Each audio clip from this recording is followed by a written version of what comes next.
kita akan memasuki ke sesi selanjutnya. Terima kasih Bapak-Bapak yang sudah tadi memberikan pemaparan juga. Kita akan masuk ke dalam peluang dan tantangan dalam transisi menuju net zero carbon.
Baik, kita memasuki sesi yang kedua, begitu ya, dimana kalau digambarkan secara keseluruhan perusahaan ini banyak sekali yang ingin mengurangi emisi karbon, tapi masih banyak perusahaan juga yang tampaknya kekurangan informasi atau keahlian juga yang dibutuhkan ya, serta bagaimana strateginya sebenarnya untuk bisa mengurangi karbon yang jauh lebih efektif. Belum lagi ada berbagai macam mekanisme, hambatan, biaya dan lain-lain yang mungkin akan dihadapi ya. Maka kita masuk ke dalam peluang dan tantangan dalam transisi menuju net zero carbon. Mungkin pertanyaan Pak Paul tadi terkait roadmap pun juga akan kita tanyakan langsung di sini ya. Sudah hadir bersama dengan kami di sesi yang kedua ada Pak Tony Wenas, Direktur Utama PT Freeport Indonesia. Selamat pagi menuju siang Pak Tony, salam sehat. Selamat pagi, salam sehat semuanya. Kemudian ada Pak Widyatama Saptodewo, Direktur PT TML Energy. Selamat pagi Bapak. Selamat pagi. Kemudian ada Bapak M. Kurnia Aryawan, Direktur Utama PT Kideko Jaya Agung. Selamat pagi Bapak. Bapak Kurnia, selamat pagi. Oke, tampaknya masih. Selamat pagi. Selamat pagi. Pak Tony Sastra Miharja, Direktur Utama PT Duta Tambang Rekayasa. Selamat pagi Pak Tony. Selamat pagi semuanya. Selamat pagi. Dan Bapak Arthur Simatupang, Direktur Utama PT Indo Mining. Selamat pagi Pak Arthur.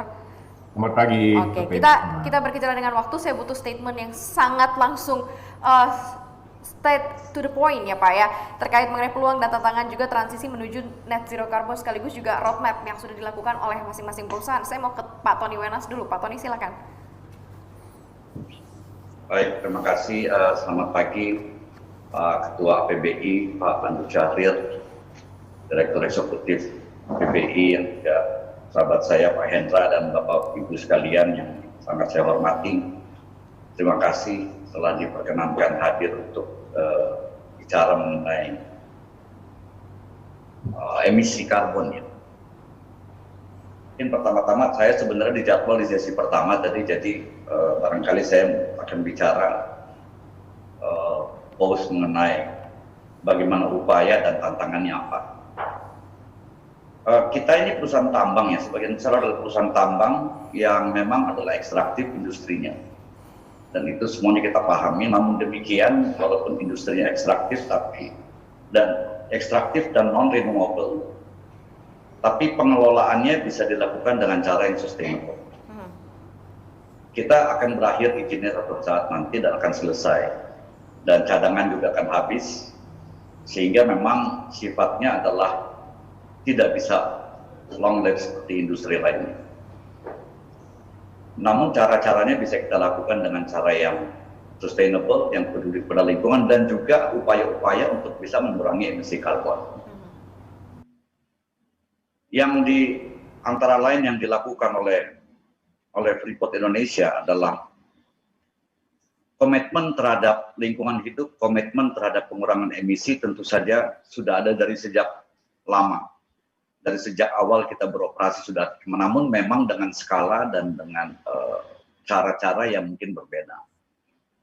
Contohnya pada saat kita membangun kota Kuala Kencana di tahun 95, itu kota itu dibangun di atas lahan HGB seluas 17.000 hektar.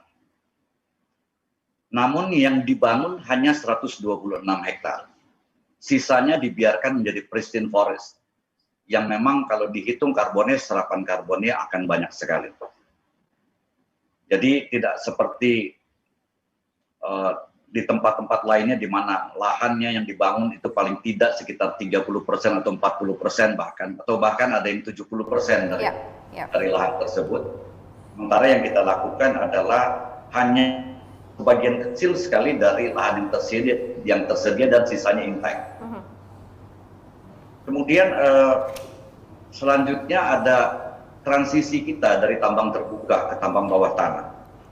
Ini kita di tambang bawah tanah seperti juga tadi perusahaan-perusahaan batubara, Pak BTBA dan beberapa lainnya yang sudah menggunakan teknologi atau tenaga listrik dalam mengoperasikan alat-alat tambangnya. Antara lain kereta bawah tanah kita dan juga conveyor belt kita itu semuanya digerakkan dengan tenaga listrik. Dan kalau dihitung dari tahun 2016 dibandingkan dengan tahun 2020 itu pengurangan emisi karbonnya sudah 26%. Dan ini tentu pencapaian yang baik dan apabila bisa kita lanjutkan terus akan lebih baik lagi. Baik. Kemudian ada beberapa hal lagi yang ingin saya sampaikan adalah bahwa area-area tambang yang sudah tidak aktif langsung kita reklamasi. Kalau kita bandingkan, misalnya di tambang terbuka kita itu letaknya di 4.000 meter di atas permukaan laut. 4.000 meter di atas permukaan laut itu pada dasarnya tidak ada tumbuhan, hanya lumut, perdu, dan tanaman-tanaman yang pendek-pendek sekali dan tidak ada pohon. Tapi di satu sisi kita juga merehabilitasi lahan lain di luar wilayah kerja kita yang luasnya kira-kira 4.000 hektar, yaitu merehabilitasi wilayah hutan untuk dibuat lebih hijau kembali dan dirawat. Ini tentu kalau dihitung karbonnya bukan jumlah yang sedikit. Di samping juga ada wilayah-wilayah kita, wilayah tailing kita yang sudah tidak aktif, sudah ada 1.000 hektar yang kita tanami, dan juga wilayah mangrove sudah lebih dari 400 hektar mangrove kita tanami, dan juga setiap tahunnya komitmen kita untuk menanam minimal 20 hektar, kalau bisa sampai 50 hektar untuk selama 20 tahun ke depan. Dan memang program-program ini tentu saja kita bekerja sama dengan beberapa pihak dan juga masukan-masukan dari pemerintah. Di samping itu juga alat kerja kita atau alat tambang kita, khususnya alat-alat berat ini yang kedepannya akan menggunakan biodiesel, karena memang kalau di ketinggian 4.000 meter memang biodiesel ini agak sulit untuk dioperasikan karena tingkat kebekuannya. Di 4.000 meter kan cuacanya dingin sekali, kalau malam hari itu bisa sampai 1 derajat. Dan tingkat kebekuannya memang di biodiesel ini. Namun kita di power plant yang akan kita bangun, kita akan gunakan biodiesel jauh lebih banyak dibanding fossil fuel diesel, dan juga kita lakukan beberapa review atas possibility untuk menggunakan tenaga-tenaga lain, misalnya tenaga angin, apakah tenaga matahari dan juga tenaga air. Namun memang di wilayah kerja kita itu jumlah mataharinya dalam satu hari memang sangat minimal, sehingga untuk solar panel agak sulit untuk dilakukan, dan juga tidak terdapat satu angin yang cukup dan konsisten untuk membangun PLTA, tenaga angin maksudnya, sehingga memang, dan juga untuk tenaga air, sumber air yang konstan, yang cukup, ada di jarak yang cukup jauh, yaitu sekitar lebih dari 100 km. Kita sudah review, kita sudah kaji, namun demikian memang jangka waktu pembangunannya akan makan waktu cukup lama, bisa 7-10 tahun, sementara izin operasi kita akan berakhir di tahun 2041. Pak Tony, saya rasa cukup. Kira-kira mungkin itu saja yang bisa saya sampaikan. Terima kasih. Saya kembalikan ke moderator. Terima kasih. Kita detailkan nanti pas ketika diskusi ya. Selanjutnya singkat-singkat saja, Bapak Widyatama Saptodewo, Direktur PT TML Energy, boleh silakan. Oke, selamat siang semuanya, Bapak Ibu yang menghormati. Jadi sebenarnya kalau PT TML itu adalah perusahaan kontraktor untuk panel surya. Kami adalah anak perusahaan dari Baramuti Group. Jadi kalau ditanya apa tindakan yang sudah dilakukan, best practice apa yang kemudian Baramuti lakukan, sebenarnya saya duduk di sini merupakan perwujudan dari rencana tersebut. Ya, di tahun 2015 kami melakukan studi tentang bagaimana bergerak ke energi terbarukan untuk satu meng-offset carbon emission dari tambang-tambang kami, dan kedua memastikan bahwa dapat menyediakan energi yang berkelanjutan untuk ini. Jadi tahun 2016, 2017 kita melakukan studi dan memang pada hasilnya berdasarkan kondisi geografi di Indonesia dan peluang-peluang yang ada di Indonesia memang paling cocok waktu itu kita putuskan untuk masuk ke energi surya. Jadi 2017 kemudian kita mengakuisisi perusahaan EPC kontraktor PT TML Energi ini yang merupakan salah satu pelopor utilisasi energi surya di Indonesia, perusahaan swasta pertama komersial yang berdiri di Indonesia yang fokus ke pengembangan energi surya. Jadi mungkin itu adalah bentuk nyata dari roadmap kami. Saya serahkan kembali ke Plot. Baik, singkat, padat, dan jelas begitu ya, sudah ada yang dilakukan, termasuk adalah satunya ke energi surya atau surya panel gitu ya di TML Energy. Selanjutnya Pak Kurnia Aryawan, Direktur Utama Kiriko Agung Jaya Agung, sekaligus juga Waketum APBI, silakan Pak Kurnia. Ya, terima kasih, selamat pagi, salam sehat buat kita semua. Terima kasih kesempatan yang diberikan dari APBI dan Shell Indonesia. Jadi bicara mengenai peluang yang bisa dilakukan oleh perusahaan tambang batu bara terkait dengan zero karbon, ya tentu yang pertama adalah dari operasional batu baranya, operasional tambangnya sendiri. Ya, kita ketahui bahwa bahan bakar itu mencerminkan bagian besar dari cost-nya perusahaan batu bara. Ya. Jadi bagaimana kita mendesain mining sebaik mungkin, melakukan operasional secara efisien sehingga konsumsi batu baranya bisa turun, konsumsi fuelnya bisa turun. Digitalisasi dalam praktek mining adalah salah satu cara dalam rangka hal ini. Dan ini bisa dilakukan saya pikir untuk seluruh perusahaan tambang batu bara. Yang kedua adalah tentunya adalah kualitas dari program reklamasi, program penanaman kembali yang kita lakukan. Kualitas ini tentu akan membantu meningkatkan tingkat penyerapan karbon di udara. Ya. Yang ketiga yang bisa kita lakukan misalnya adalah melakukan program CSR yang mendukung usaha perkebunan masyarakat.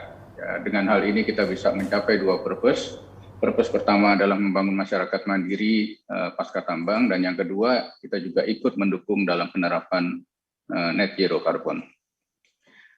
Secara tantangan ada beberapa tantangan yang saya note di sini. Mungkin yang paling signifikan dari sisi tantangan untuk perusahaan batu bara adalah keekonomisan dari teknologi penyimpanan energi baterai, ya, yang saat ini dirasakan oleh seluruh pelaku batu bara masih cukup mahal. Jadi ini adalah tantangan kita bersama, karena ini adalah opportunity untuk mengurangi ketergantungan dari energi fosil. Ya, mungkin itu dari saya. Terima kasih. Wassalamualaikum warahmatullahi wabarakatuh. Terima kasih Pak Kurnia, juga singkat, padat begitu ya, dan langsung di take di note mengenai nilai keekonomiannya juga akan seperti apa. Pak Tony Sastra Miharja, Direktur Utama PT Duta Tambang Rekayasa, silakan Pak Tony.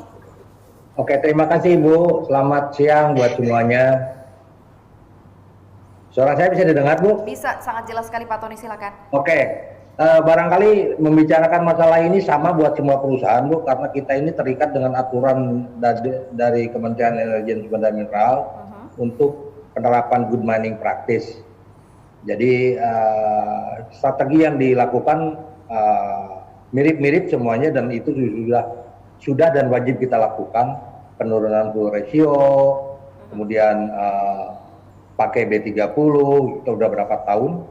Yang terakhir B30 baru sejak Januari ya, B10, B20 itu udah 2 tahun barangkali. Hanya barangkali sebelum itu yang harus kita sepakati, kalau kita bicara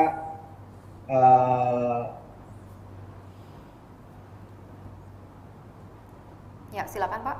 Berbicara tentang life cycle assessment Bu ya, barangkali itu harus kita sepakati antara siapa yang menghitung, tidak men-state sendiri-sendiri. Kemudian juga itu terkait nanti ini kalau dengan regulasi juga sepaham juga gitu, yang istilahnya mengakses hasil hitungan juga itu kira-kira harus sepakat. Barangkali Pak Paul lebih banyak membicarakan masalah ini di METI ya, membuat kesepakatan internal untuk perhitungan tersebut. Walaupun secara internasional udah ada acuan-acuannya. Barangkali itu yang terpenting, yang lain-lain semua sama. Hanya yang terakhir yang kita melihat sejak 5-6 tahun yang lalu untuk mempush penggunaan underground coal gasification. Kenapa gitu? Karena ini akan sangat berarti buat energi security kita memanfaatkan batu bara pada kedalaman 200-500 meter yang notabene idle, secara ekonomi tidak mungkin bisa ditambang gitu, tapi dengan kita lakukan implement UCG ini, kita bisa dapatkan syngas, dan syngasnya bisa diganding dengan jenis hydrogen fuel cell, khususnya untuk typical solid oxide, dan itu akan berpotensi untuk mengganti power plant yang lebih mencemari lingkungan untuk kedepannya. Barangkali itu saja dari kami, Bu, sebagai bagian dari tambang skala kecil yang produksinya di bawah 1 juta ton. Duta Tambang Rekayasa ini merupakan bagian atau anak perusahaan dari Medco Mining Group. Terima kasih, Bu. Terima kasih Pak Tony, detailnya ya, langsung juga ke poinnya, langsung ke Popol juga begitu ya, terkait mengenai regulasi dan lain-lain juga ya. Pak Arthur Simatupang, silakan Pak, Direktur Utama PT Indo Mining, dari Anda. Terima kasih, selamat siang semua Bapak Ibu atas undangannya. Saya rasa kita di sini semua mendapatkan kesempatan yang besar. Ini saya juga sangat salut dengan diadakannya prakarsa, kumpulnya para CEO. Tentunya kita semua menjadi force agen-agen perubahan ya, tentunya untuk mencermati tren-tren yang sedang terjadi sekarang ini, dan juga terima kasih pada Shell Indonesia yang juga memfasilitasi ini dan APBI.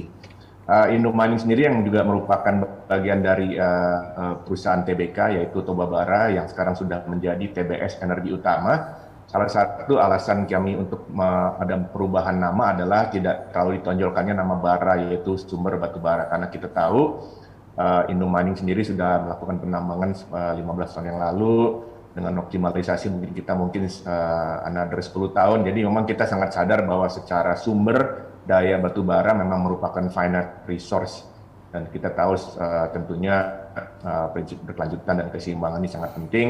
Tidak bisa hanya memberikan jangka pendek, tapi juga jangka panjang, dan tidak bisa terlalu banyak ataupun terlalu dikit. Jadi semua ini memang merupakan balancing act, dan kita tahu semua di sini yang bekerja di extractive industry, kuncinya memang menjaga keseimbangan ekosistem itu.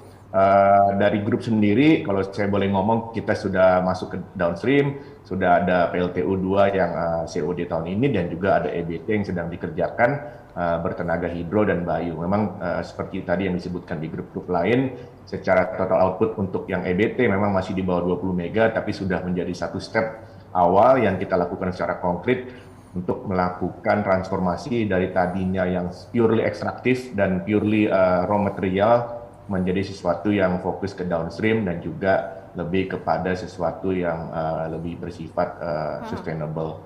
Kalau tadi disebutkan oleh Bapak-Bapak juga mengenai good mining practice dan juga penghargaan Green Popper, kami setiap tahun juga tentunya melakukan compliance kepada dan mendapatkan penghargaan dari pemerintah setempat.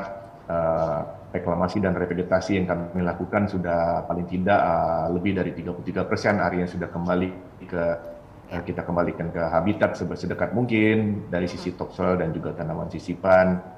Dan juga pentingnya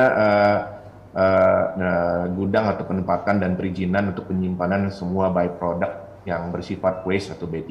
Ini juga sangat penting karena kita tahu memang dari sisi bukan hanya emisi tapi juga byproduct dari mining juga memang perlu dilakukan dan secara cermat.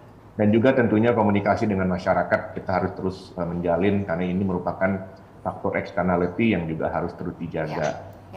Tentunya tidak cukup sampai di sana, kita harus terus melakukan thinking outside the box, terobosan-terobosan, dan saya rasa di sini semua talenta-talenta terbaik ada di sini semua, khususnya di bidang mining ya. Tadi juga sudah disebutkan lahan-lahan produktif eks tambang ini harus kita manfaatkan. Keuntungan dari grup kami pada waktu kami masuk itu sudah bukan merupakan kawasan hutan, tapi sudah merupakan area pembukaan KPL. Tapi kita harus berpikir ke depan pada waktu resource-nya sudah terekstrak. Tentunya lahan-lahan produktif yang sudah dikapitalisir ini harus terus menjadi lahan produktif. Adanya juga settling pond di sana, kita melihat kesempatan seperti kemarin di Waduk Cirata adanya PLTSK yang dilakukan kerjasama dengan Masdar dari UAE. bahwa ternyata di area terapung pun bisa dilakukan pembangkit listrik tenaga surya, solar PV, baik di lahan-lahan yang sudah diakuisisi oleh perusahaan-perusahaan tambang maupun di Setlink Pond dan lain sebagainya. Ini tentunya kuncinya bagaimana mengimplementasi dari sesuatu yang on paper atau ide menjadi sesuatu yang konkret, dan tentunya kita sangat terbuka untuk pulang itu. Baik. Kemudian tadi juga disebutkan mengenai fleet ya, perubahan kalau di Indonesia sendiri sedang sangat dikencangkan penggunaan biodiesel dari B20, B30 menjadi B100, tapi di luar negeri kita lihat fleet dengan brand-brand terkemuka pun sudah menggunakan electric vehicle atau sesuatu yang menggunakan hydrogen power. Jadi ini juga sesuatu yang kita lihat sebagai peluang untuk ke depan di industri tambang. Dari sisi yang fokus utama kita nanti masuk kepada mekanisme carbon offset, saya juga melihat ini memang bisa menjadi kontribusi yang lebih efektif. Tentunya sangat perlu kita inventarisir dulu carbon footprint dari masing-masing perusahaan, dan tentunya mekanisme nanti apakah ada pasar trading house untuk melakukan purchase carbon offset sendiri. Kalau saya lihat di cost itu bisa bergantung variasi, bisa ada $1 per ton sampai 45. Tapi kalau kita lihat rata-rata carbon footprint dari, saya punya datanya dari Amerika, rata-rata emisi carbon footprint per orang itu membutuhkan replanting 1025 pohon. Jadi mungkin kita lihatnya cost benefitnya antara kita purchase suatu mekanisme carbon offset atau kita melakukan apa yang kita semua sudah lakukan di perusahaan tambang, yaitu dalam hal revegetasi atau reklamasi untuk mengembalikan kondisi sedekat mungkin ke habitat semula. Mungkin dari saya itu nanti kalau detailnya bisa ditanyakan lebih lanjut. Terima kasih Pak Arthur. Secara statement sudah sangat lengkap begitu ya. Tapi apa yang bisa dikomentari nih Pak Paul? Mungkin sedikit dikomentari sebelum kita akan masuki sesi yang ketiga. Baik, dari apa yang sudah disampaikan oleh Bapak-Bapak tadi, bahwa secara prinsip perusahaan-perusahaan ini sudah memenuhi aturan, ya.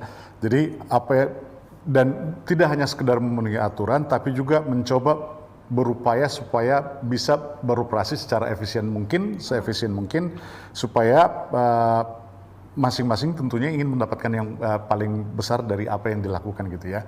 Nah, itu semuanya efisiensi dan pemanfaatan energi terbarukan itu kan berdampak pada penurunan emisi gas rumah kaca. Nah, pertanyaannya sebenarnya kan sampai sejauh mana perusahaan-perusahaan ini mau melakukan beyond regulations gitu loh. Jadi tidak hanya apa yang sudah diatur, tapi beyond that. Jadi tadi Pak Arthur sudah menyinggung masalah offsetting gitu ya. Ini kan sebenarnya sesuatu yang sudah di luar regulasi.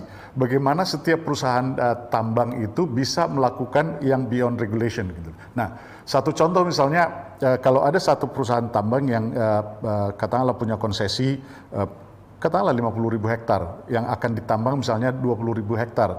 Secara regulasi gitu ya, mungkin mereka bisa menambang 20.000. Itu angkanya bukan angka yang benar ya, ini hanya asumsi saja. Nah, bisa jadi mereka kalau itu beyond regulation, mungkin mereka hanya menambang 10-15.000 gitu ya. Sisanya itu dibuat jadi lahan konservasi. Ini sesuatu yang bisa nanti menjadi sesuatu yang beyond regulation dan bisa digunakan untuk meng-offset kewajiban untuk penurunan emisi gas rumah kaca mereka. Gitu. Oke, secara point on point memang sudah on track begitu ya. Dan tampaknya juga masing-masing sudah detail tadi menyampaikan masukannya juga begitu ya untuk di-note. Terima kasih banyak Bapak-Bapak sekalian. Kita akan segera masuk ke sesi yang ketiga, pentingnya menyusun strategi dan langkah nyata berbentuk kebijakan sebagai upaya pendukung menuju net zero carbon.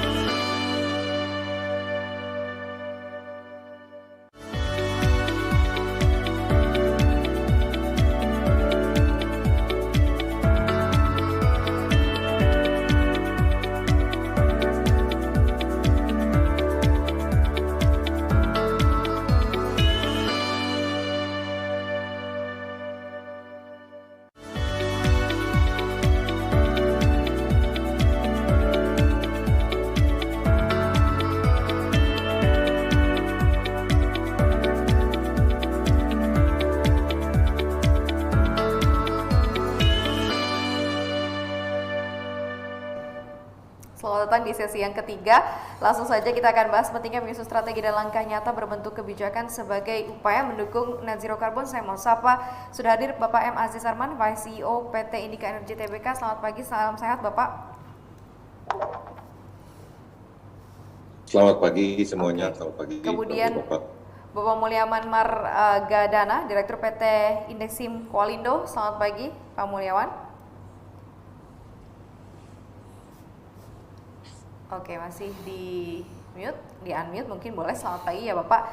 Kemudian Bapak Frans Kesuma, Direktur Utama PT United Tractors Tbk. Selamat pagi Pak Frans. Selamat pagi semuanya. Selamat pagi. Kemudian Bapak Rahmat Makassau, Direktur Utama PT Aman Mineral Nusa Tenggara AMNT. Selamat pagi. Selamat pagi semua, selamat pagi. Dan Bapak Dharma Joynegoro, Wakil Direktur Utama PT Adaro Power. Selamat pagi Bapak. Pagi. Singkat-singkat saja ini ya, statement dan mungkin apa yang sudah dikerjakan begitu ya dalam menyusun strategi dan langkah nyata berbentuk kebijakan begitu ya sebagai upaya mendukung menuju net zero carbon. Untuk Bapak-Bapak sekalian, Pak Aziz terlebih dahulu, silakan Bapak. Baik, terima kasih. Supaya singkat aja langsung. Ya, kita Indika Energy sudah berkomitmen untuk mencapai net zero carbon di tahun 2050. Ya, sementara itu jangka pendeknya di tahun 2025 adalah 10% penurunan dari base di tahun 2020. Itu jadi targetnya, di mana di dalam, karena Indika Energy itu sebagai investment holding company, jadi ada beberapa hal yang saya sampaikan di sini berkaitan dengan penurunan karbon di tahun 2025, rencana penurunan karbon footprint kita di tahun 2025 sebesar 10%, itu juga dibarengi dengan menurunkan pendapatan atau meningkatkan pendapatan dari sektor atau kontribusi dari sektor non batubara itu sebesar 50%, dari saat ini 25%. Gitu. Jadi pertama yang ingin dilakukan adalah diversifikasi dari investasi kita, yaitu berinvestasi kepada sektor yang bukan batubara, dan juga tentu saja kita berkomitmen untuk tidak melakukan investasi lebih jauh di sektor batubara. Jadi sektor-sektor yang akan kita pilih adalah sektor-sektor yang secara relatif intensitas karbonnya lebih rendah. Itu yang pertama. Kedua juga sektor-sektor yang bisa memberikan carbon credit gitu. Ini ada beberapa di daerah pertambangan kita sudah ada investasi di beberapa konsesi hutan yang dengan adanya Undang-Undang CK dengan penurunan PP dari Kementerian Lingkungan Hidup dan Kehutanan, itu izin untuk pemanfaatan kehutanan itu menjadi satu, jadi apakah HPH, HTI atau jasa lingkungan, di mana di dalamnya itu adalah untuk jasa pemanfaatan hutan sebagai carbon credit, itu menjadi satu. Jadi regulasi pemerintahnya sudah sangat mendukung berkaitan dengan kemungkinan untuk kredit itu yang pertama. Yang kedua adalah dekarbonisasi dari sisi operasi kita. Jadi itu contohnya di salah satu di Kideko Jaya Agung itu kita sudah menginstall solar PV di saat ini baru di di MES Karyawan, dan dalam waktu dekat akan sedang disiapkan untuk mendekarbonize power ataupun kebutuhan listrik di operasionalnya Kideko Jaya Agung dan seluruh anak usaha di Indika Energy gitu. Oke. Itu sebagai gambaran awalnya. Silakan, terima kasih. Baik, terima kasih Pak Aziz. Lanjut Pak Mulyawan Margadana, Direktur PT Indeksim Kualindo. Silakan Pak. Baik, terima kasih atas kesempatan yang diberikan. Selamat pagi untuk Bapak-Bapak, Pak Ketua Umum dan juga Pak Hendra. Beberapa hal memang sudah kita coba lakukan di PT Indeksim Kualindo, mengingat memang PT Indeksim Kualindo ini usianya baru sekitar 6 tahunan lah, begitu, 6-7 tahun begitu, jadi relatif sebagai sebuah tambang masih muda. Tetapi ini juga memberikan kesempatan bagi kita untuk menata dari awal mengenai masalah upaya-upaya menuju ke net zero emission ini. Jadi menyadari bahwa fosil fuel ini akan habis, maka kita menuju ke arah renewable energy yang lebih bersih dengan sasaran target ini secara internal dan eksternal. Beberapa hal yang terkait tidak hanya masalah operasional tetapi juga masalah CSR itu kita memberikan kesadaran kepada masyarakat di sekitar tambang dengan membentuk namanya Desa Mandiri Energi, baik penggunaan biogas bagi masyarakat di sekitar maupun pemasangan solar cell ya, di fasilitas-fasilitas umum di sekitar tambang, kantor-kantor, puskesmas dan sebagainya. Ini secara terus-menerus akan kita coba lakukan gitu ya, secara bertahap. Nah, dalam konteks operasional ke dalam itu memang seperti yang lain juga dilakukan reklamasi secara progresif dan pembukaan lahan hanya apabila diperlukan ya. Sedangkan penggunaan P30 sendiri di kita sudah lebih dari 90%, termasuk efisiensi energi dan lain-lain, penggunaan tenaga surya di perkantoran dan di mes itu saat ini kita sedang membangun mes baru dan direncanakan memang energi akan menggunakan tenaga surya.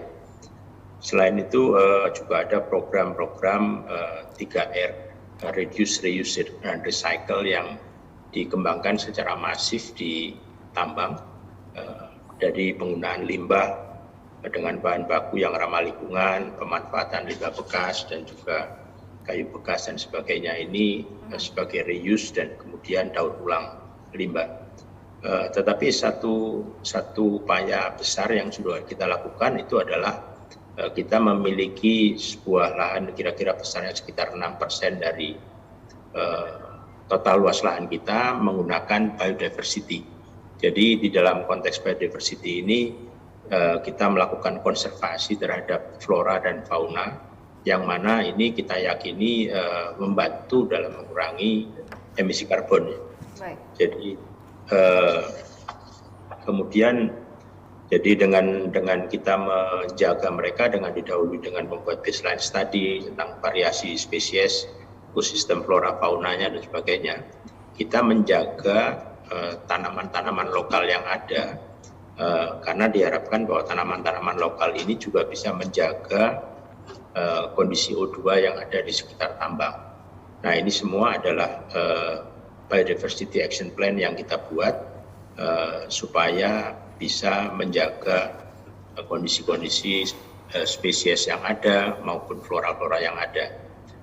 Nah, dalam konteks harapan maupun strategi yang kita harapkan, memang kita berharap ada kebijakan yang jelas dari pemerintah, tidak hanya kepada perusahaan tambang, tetapi juga menyasar kepada masyarakat secara umum maupun di sekitar tambang, kemudian pelaku industri. Kita harapkan ada kejelasan dan kebijakan pemerintah serta dukungan dunia internasional. Nah, dalam konteks ini sebenarnya tambang memiliki mekanisme RKAB dan juga izin lingkungan dan sebagainya. Jadi dalam konteks itu mungkin target-target teknis bisa dimasukkan di sana sesuai dengan komitmen dan kemampuan masing-masing tambang, sehingga mekanisme insentif dan disinsentif itu bisa diberlakukan. Saya kira mungkin itu saja yang bisa saya sampaikan dalam kesempatan. Terima kasih Pak Mulyawan. Lanjut ke Pak Frans Kusuma, Direktur Utama PT United Tractors Tbk. Silakan Bapak, singkat saja. Ya, singkat saja bahwa kita tahu United Tractors ada 3 kegiatan utama: distribusi alat berat, kemudian kontraktor tambang dan juga konsesi. Nah, dalam hal ini kita tentu tahu bahwa kontraktor tambang itu menghasilkan CO2 dari operasionalnya. Jadi kalau secara produk bahwa coal itu memproduksi carbon emission, itu kami sudah mempunyai bisnis portfolio yang akan tidak akan memasuki thermal coal lagi untuk kedepannya. Dan memang konsesi kami tidak terlalu besar, tapi apapun juga kita berkomitmen bahwa untuk mereduksi dependensi terhadap batu bara, termasuk juga terhadap power plant-nya. Nah, untuk yang kedua yaitu bahwa untuk melakukan aktivitas kontraktor itu dibutuhkan banyak sekali energi yang dihasilkan oleh bahan bakar. Nah, itu tentunya kami berkomitmen untuk mereduksi fuel consumption, baik itu melalui productivity yang dinaikkan dan juga pemanfaatan dari biofuel. Sedangkan untuk di tambang sendiri, kami mengkonvert energi-energi dengan melakukan pembangunan solar panel. Sampai saat ini sudah ada sekitar 1 megawatt peak kapasitas di tambang yang kami gunakan untuk mengkonversi genset. Kemudian juga di luar itu kami juga membangun di luar tambang atau di daerah perkantoran di Jakarta dan sekitarnya itu sekitar 1 megawatt peak juga. Dan ke depan kami juga akan membangun renewable energy lebih intens lagi sebagai bagian dari konversi portfolio yang menghindari batu bara ke depannya. Dan itu kami sudah melakukan diversifikasi dengan mengambil tambang emas tahun 2018 dan kemungkinan kami akan juga fokus di area-area tersebut.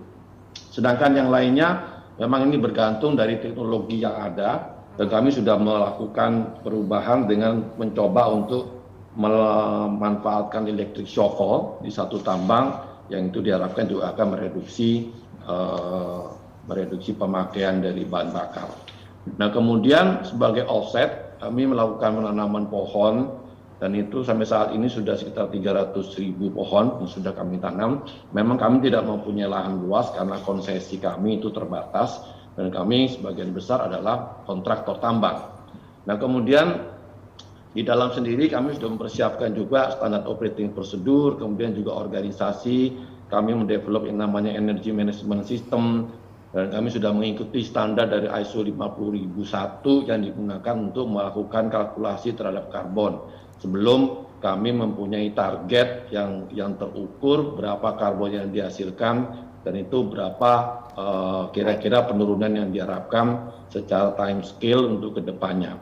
Jadi saat ini kami mempersiapkan diri dengan cara memanfaatkan sertifikasi internasional yaitu ISO 50001 dan kami juga mempersiapkan manpower. Kami sekarang memiliki 5 certified energy manager dan juga 1 auditor energi yang akan digunakan untuk mengaudit semua lokasi area kerja kami. Jadi secara prinsip, secara bisnis portfolio kami menghindari tambang batu bara lagi, kemudian secara operasional kami mereduksi karbon yang dihasilkan akibat dari aktivitas kerja kami di kontraktor tambang.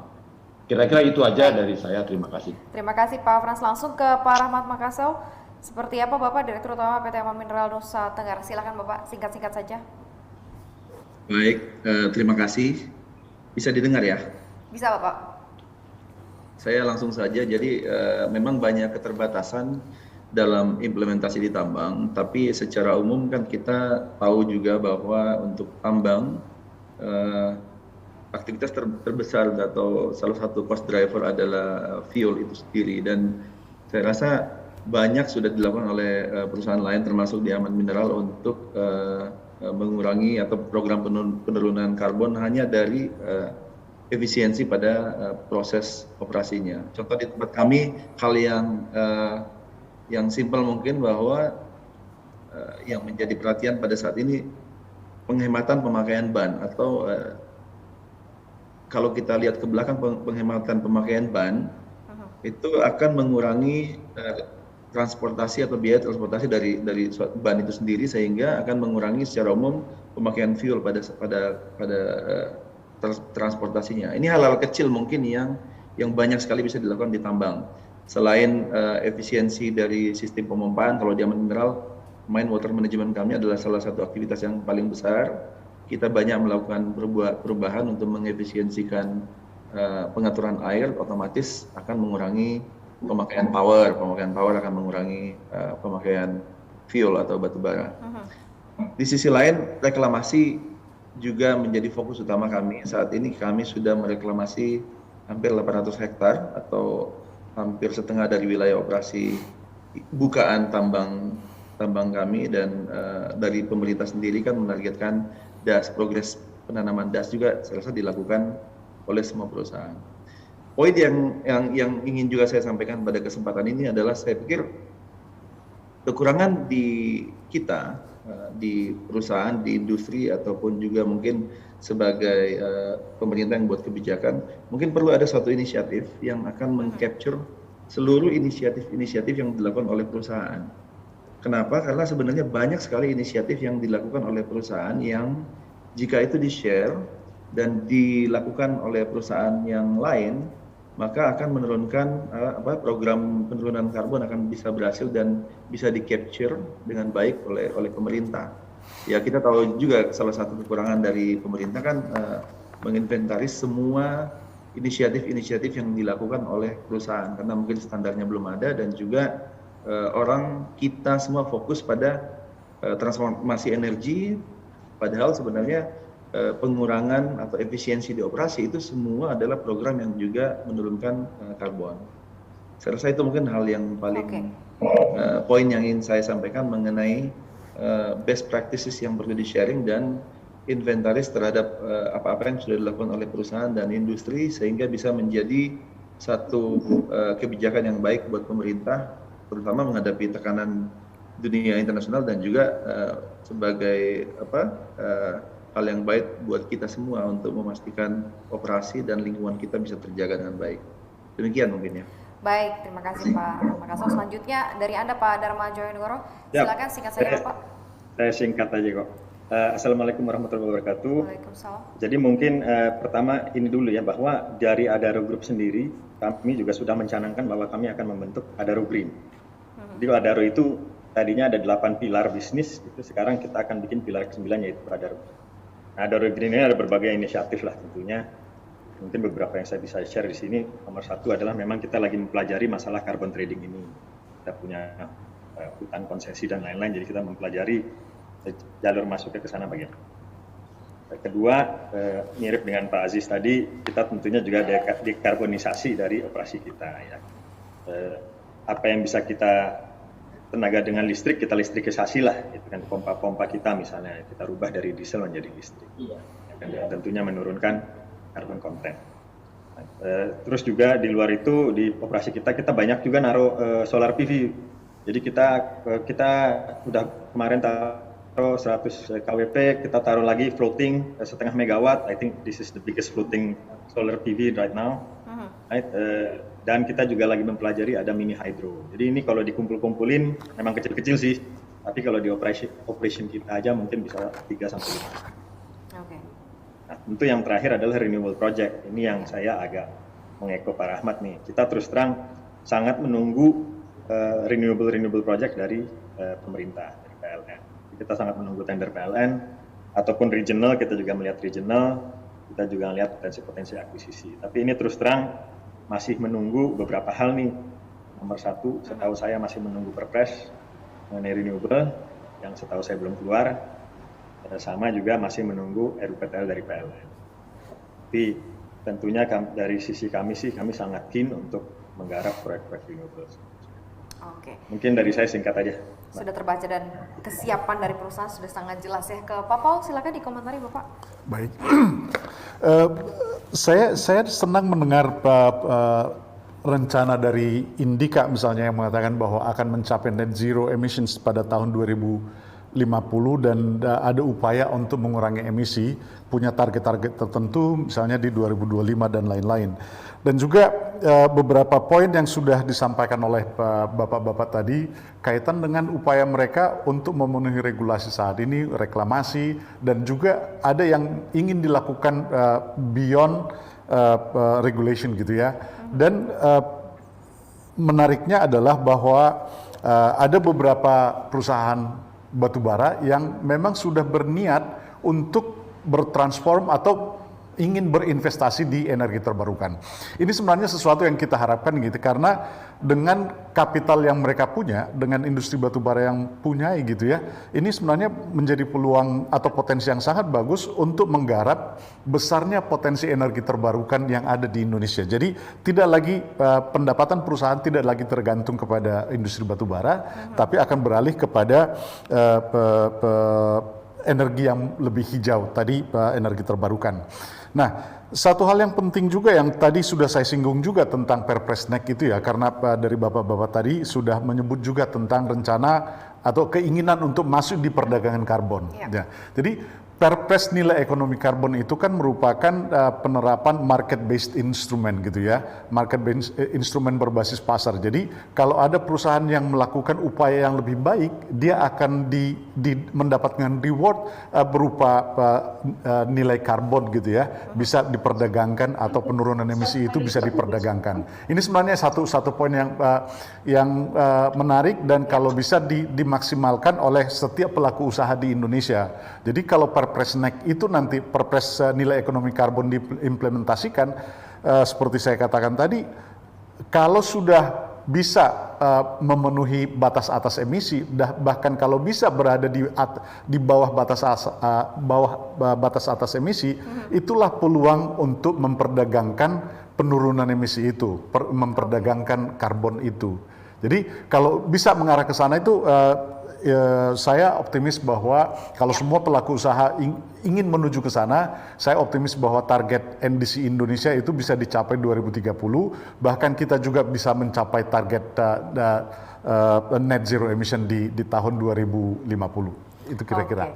Baik. Mudah-mudahan on track di sana semua begitu ya, dan on schedule, dan ini kita akan tahu dan kita akan update lagi gitu ya, karena ini kayak baru starting awal juga ya Pak Paul ya, untuk beberapa kita akan update sejauh ini seperti apa. Terima kasih banyak atas statement kemudian juga perencanaan yang sangat luar biasa. Terima kasih.